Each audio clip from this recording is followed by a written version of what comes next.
Hello everyone, in this video we're going to talk about how we can install Node.js on our computer. First, open Google and type Node.js download. Choose this one, Node.js download, official website. Now you can choose, do you want Windows installation or Mac OS. You have different versions, you can choose the latest one right here, or LTS, which is recommended for most users. I will choose LTS version for Windows. Okay, now we go forward with installation. We accept terms.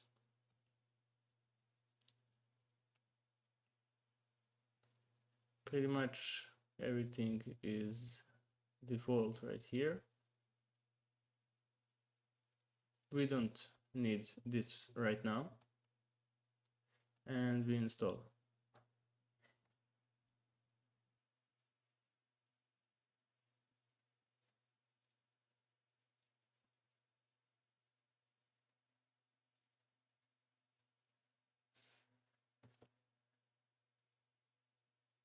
Now to confirm that you have installation, open command prompt and type node version.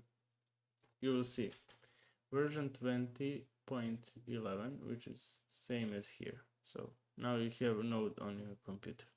That would be pretty much everything for this video. Thank you for watching and have a nice day.